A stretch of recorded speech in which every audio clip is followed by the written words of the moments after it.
Previously on Sailing Aquarius.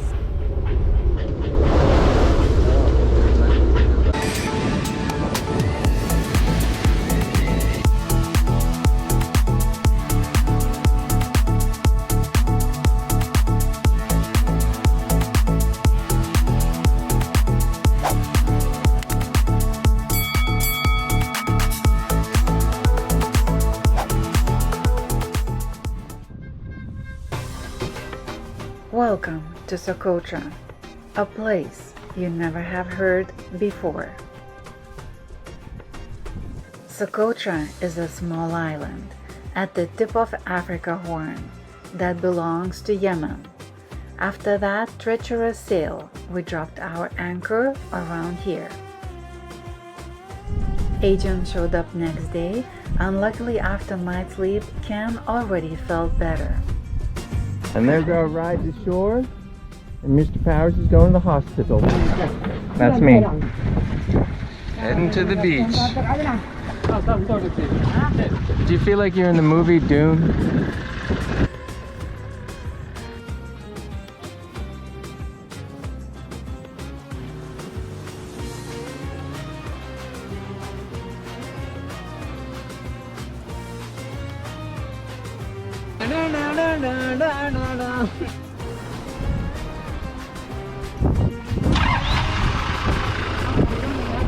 Seeing this island from the boat, it looked very different from all the other places we've been so far. No different was being on land. It is fascinating, as just on this passage we listened to a book Dune, and this place resembled it so much.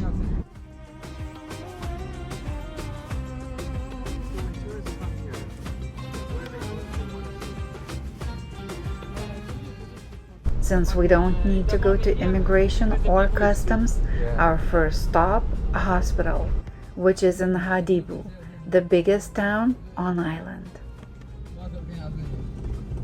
At the hospital, Ken got the general checkup, IV, ultrasound, and since all the test results and doctor's opinion was that everything is under control, we left the hospital. Captain Ken. I'm really impressed with their little hospital here. They have some pretty good doctors. Quick. Our anchorage next to the shipwreck is truly spectacular, but a couple days later we decided to explore the island. On this island, vultures are everywhere. And this is our rental car. I was super low on oil, but brand new oil. So we're gonna try to load it up with some oil. It's almost like we were being sabotaged or something. And I'm gonna do mine. I have to clean the windows. A road trip. Socotra road trip. Our first destination, about 6 kilometers west, towards the biggest town, Hadibu, where we discovered a spot where our internet connection worked. Pretty much the only place on the island. But that all went away. After we downloaded the maps and checked most visited places, we are off to look around. On Wikipedia, it is quoted that this place is the most alien-looking place on Earth. And also, we wanted to find the best rated restaurant in the island.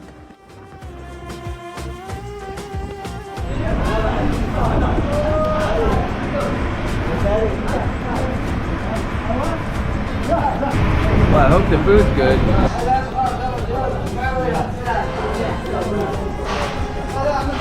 So, how was lunch? Delicious.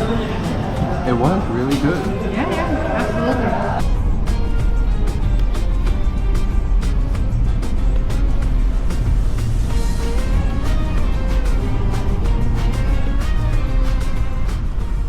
The island is not big, about 130 by 50 kilometers, and Socotra is part of Republic of Yemen, but now under de facto control of UAE due to Yemen's ongoing civil war.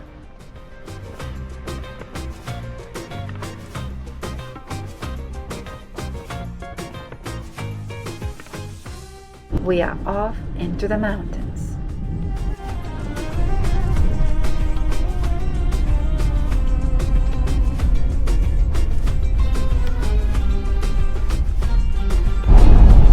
You like it? Like a lot.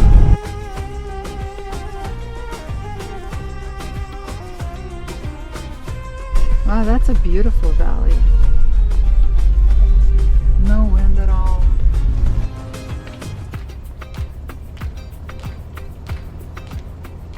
In 2008, Socotra was recognized as a UNESCO World Heritage Site. High in the mountains, we saw lots of dragon blood trees and no less interesting so-called cucumber trees.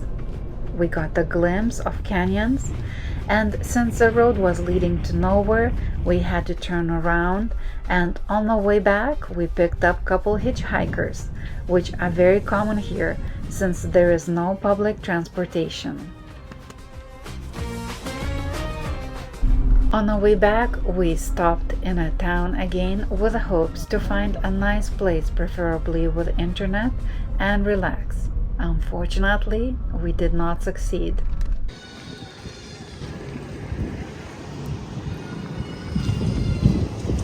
Pretty impressive place, huh?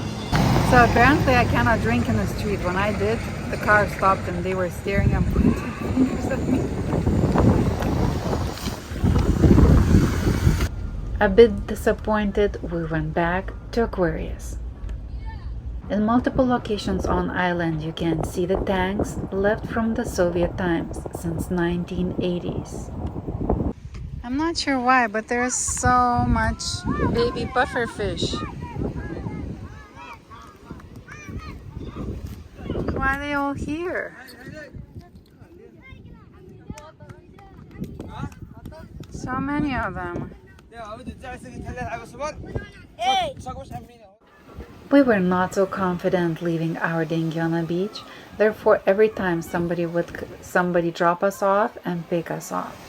Here our friends from Socotra came to pick us up, and the kids are just like little savages all over the dinghy, and even any kind of nose won't stop them. No, they're gonna...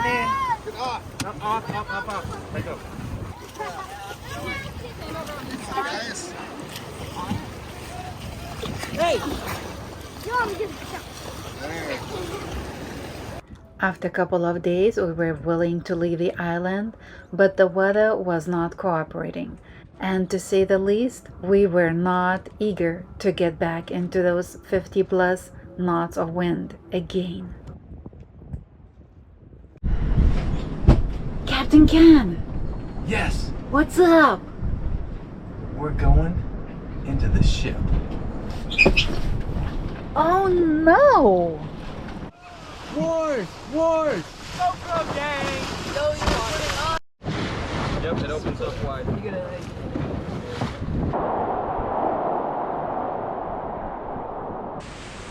This oil tanker was washed ashore in 2015 when 2 hurricanes hit Socotra Island. I don't think I like that. Let's be honest, it is not often when we can explore a ship like that.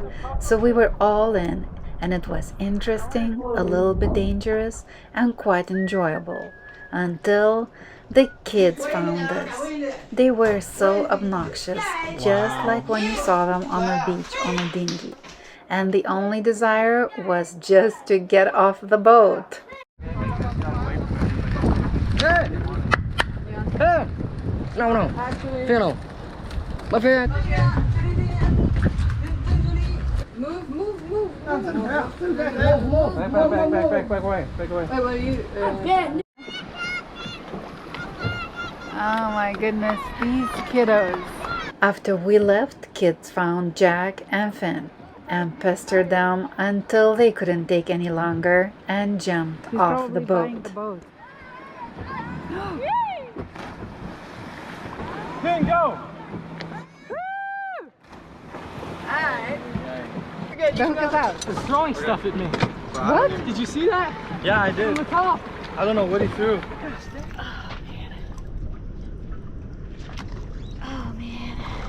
Days were going by, the winds were still not cooperating, therefore we had nothing else to do but to explore the other side of the island. But before we had to replace the tires because, well, I believe I can say they were unreliable, and any place on this island felt remote with barely any cars passing by and no cell connection. So the tires are really bad on this car. And plus, there is no spare. After we got car replacement, our first stop was as usual by the internet. Along the way, we ran into a bunch of kids hitchhiking.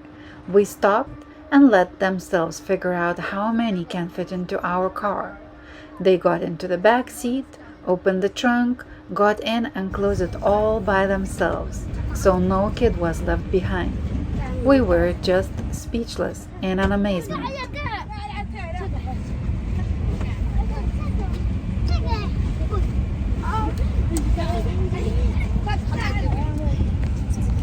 Oh yeah, they are coming up.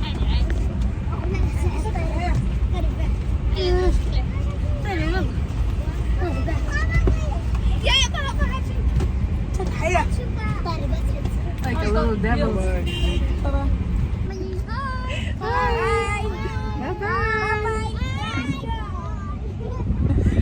Wow. Oh, we still have one. You know? Okay. Finally, all kids are off a car, and this time we continue our journey to the east of the island.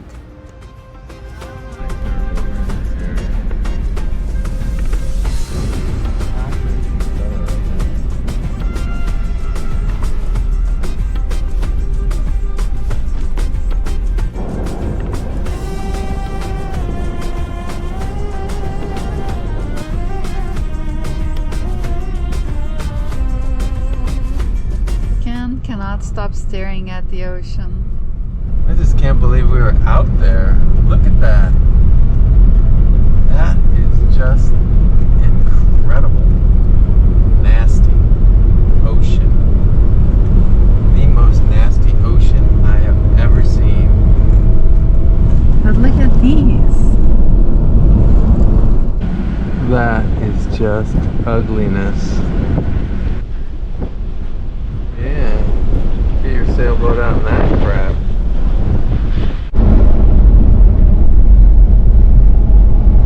We were out there in that crap.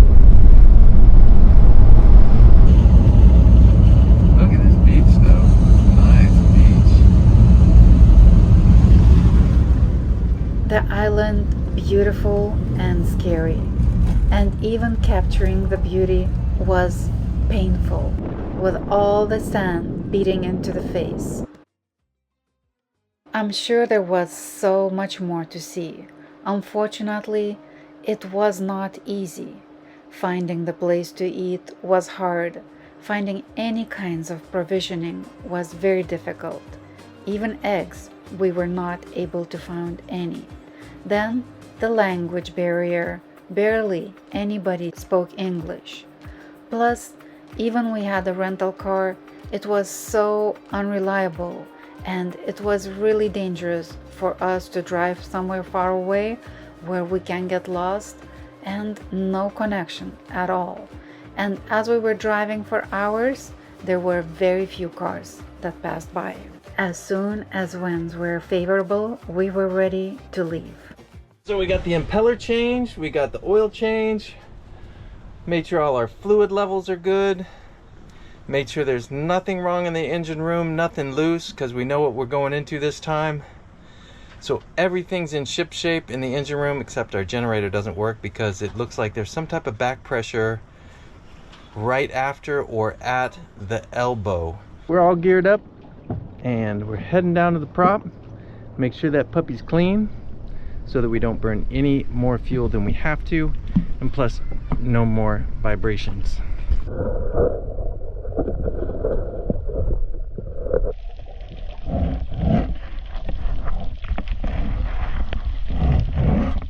And we're all waiting to get checked out. And we heard that police is coming over. Yeah, we heard that the police are gonna board us. So I sent a message to the agencies about that the police are gonna be boarding in a couple minutes, and that we're gonna continue the checkout process. But if everything goes well, we'll just text them saying that everything went well and we're all checked out. This was a last surprise. The police showed up, only it was completely dark, thoroughly searched all 3 boats, and told us to leave now, to 40 knots of winds in complete darkness.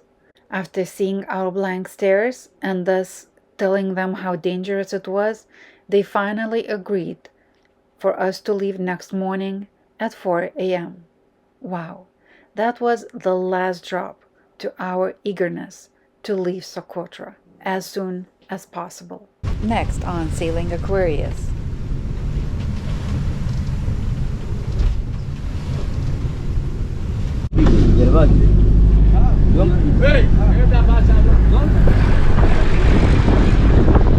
If you like this video, give us a like down below and click here to subscribe. That really helps us. And if you want to watch more of us, click one of those.